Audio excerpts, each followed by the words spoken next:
जय हिंद दोस्तों। पेंशन की विसंगतियों से नाराज हैं भूतपूर्व सैनिक।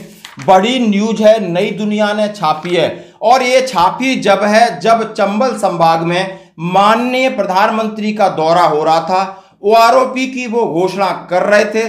आज बीजेपी सरकार ओआरओपी के 1 लाख करोड़ रुपए अपने पूर्व सैनिकों को दे चुकी है। उसी दिन उसी समय भूतपूर्व सैनिक भी वहां गए थे और यहां आप विधानसभा अध्यक्ष नरेंद्र सिंह तोमर से मिले, यहां के भारतीय जनता पार्टी के जितने जनप्रतिनिधियों से मिले, यहाँ के जितने सैनिक संगठन हैं उन्होंने अपना ज्ञापन दिया, उनसे मांग की। पत्रकारों से बातचीत में उन्होंने क्या मांग रखी और इसके बारे में मैं आपको बताना चाहता हूं। तो हेडिंग है, पेंशन की विसंगतियों से नाराज हैं भूतपूर्व सैनिक। यानी चुनाव में उन्होंने सीधा कहा है हम आपका विरोध करेंगे क्योंकि आपने हमारी अनदेखी की है और ये वो अनदेखी है जो बर्दाश्त नहीं की जा सकती। और इसी वजह से भारतीय किसान और जवान पार्टी, आप हिमाचल प्रदेश में कैंडिडेट देख लिए, रविंद्र फौजी को देख लीजिए, सुरेंद्र पहलवान दिल्ली से खड़े हो रहे हैं, महाराष्ट्र में बहुत संख्या में हो रहे हैं, केरल में हो रहे हैं, आप बिहार में हो रहे हैं। इसका मतलब हम जीतने के लिए, राजनीति के लिए नहीं खड़े हो रहे। आपने हमें नजरअंदाज किया है। हम अब समाज में कूदेंगे, समाज में अपनी बात कहेंगे, लोगों के सामने जाएंगे कि हमारे नाम पर राजनीति करते हो, वोट बैंक करते हो और आप सहानुभूति बटोरते हो और हमें आपने सिर्फ और सिर्फ इस्तेमाल किया है। क्या हम इंसान नहीं है? क्या हमसे बात करना गुनाह है? क्या हमारी बात सुनना गुनाह है? आप एक्शन लो या न लो, लेकिन आपने इस तरीके से जो आपने गैर जिम्मेदाराना काम किया है कि जंतर मंतर पर सालों से ज्यादा लोग लटके हुए हैं, अभी कंटिन्यूस 1 साल से हो रहा है, उसके विरोध में उन्होंने अपना ज्ञापन दिया। क्या लिखा है कि नई दुनिया प्रतिनिधि ग्वालियर, चंबल अंचल में भूतपूर्व सैनिकों का बड़ा वर्ग है। हर गली मोहल्ले में एक भूतपूर्व सैनिक और इनका परिवार जरूर मिल जाएगा। इस समय हर तरफ चुनावी माहौल है, ऐसे में भूतपूर्व सैनिकों को भी उम्मीद है कि जिस तरह हर वर्ग को सरकार कुछ न कुछ मिला है, यानी मिला है, सरकार ने अपने घोषणा पत्र में भारतीय जनता पार्टी ने सैनिकों का नाम तक नहीं लिया। यह शर्म की बात है। उन्होंने ये भी नहीं समझा कि इस सैनिकों की वजह से हम 10 साल से राजनीति कर रहे हैं। वो सर्जिकल स्ट्राइक, उसमें कितने लोग, कितना आपने फायदा उठाया और कितने लोग शहीद हुए, आपने शहादत का फायदा उठाया। लेकिन आपके पोर्टफोलियो, आपने अपने चुनावी एजेंडे में कभी भूतपूर्व सैनिकों का नाम लिया, आपने अपने चुनाव मैनिफेस्टो में नहीं डाला, जबकि कांग्रेस ने कुछ तो डाला है। शर्म आनी चाहिए थी इस सरकार को। और इससे नाराज होकर लिखा है कि भूतपूर्व सैनिकों के सबसे बड़े मुद्दे की बात है कि सैनिकों का मुद्दा 1 रैंक 1 पेंशन है। भूतपूर्व सैनिक कहते हैं कि अभी ओआरओपी 2 में विसंगतियां हैं। स्पष्ट है कि इनमें सिर्फ सेना के अधिकारियों का ध्यान रखा गया है, जबकि सैनिक और जेसीओ की संख्या सेना में करीब 97% है, इसलिए उन्हें भी न्याय मिले।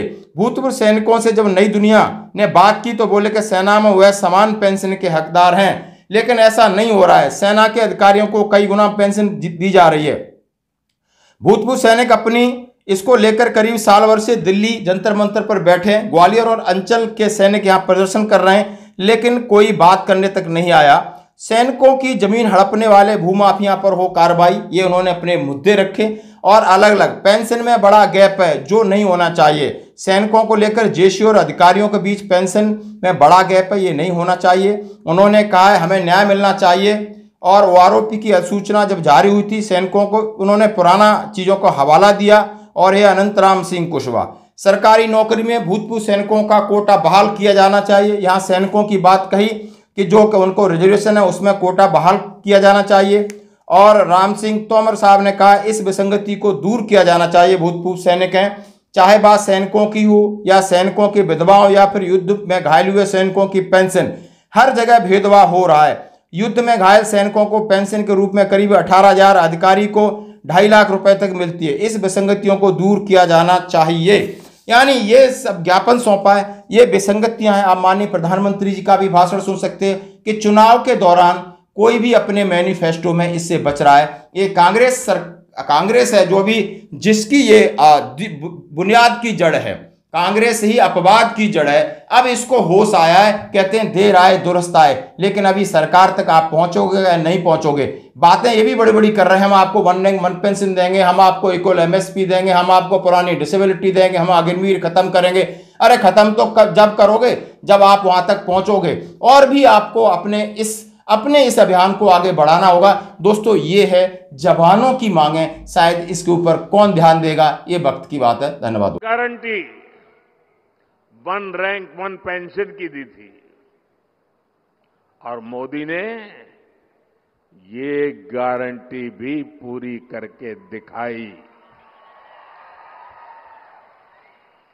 कोई कैसे भूल सकता है कि कांग्रेस ने 40 साल तक सैनिक परिवारों को 1 रैंक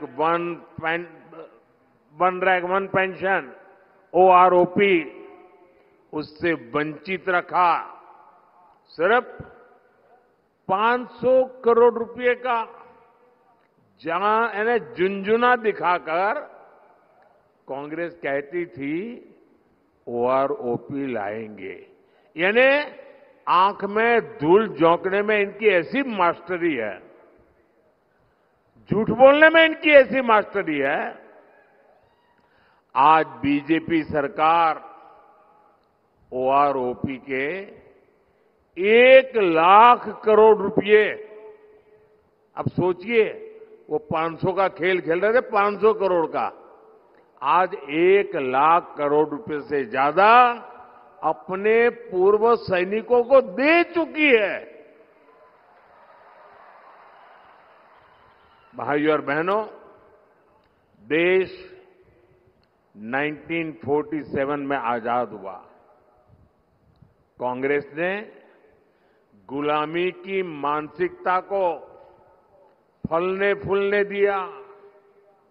पूरी दुनिया छत्रपति शिवाजी महाराज की नौसेना का लोहा मानती थी।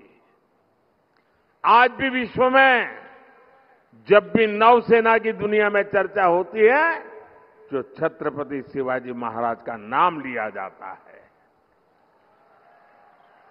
लेकिन इतने सालों तक आजाद भारत की नौसेना के झंडे में अंग्रेजों का निशान था। एनडीए सरकार ने, मोदी ने आकर के उस अंग्रेजी के निशान को हटाया। हटा करके रुका नहीं, मोदी ने तय किया कि इस झंडे का ताकत तब बढ़ेगी कि हमारी नौसेना के झंडे में अब छत्रपति शिवाजी महाराज के प्रतीक को स्थान दिया जाएगा। और दिया, डंके की चोट पर दिया।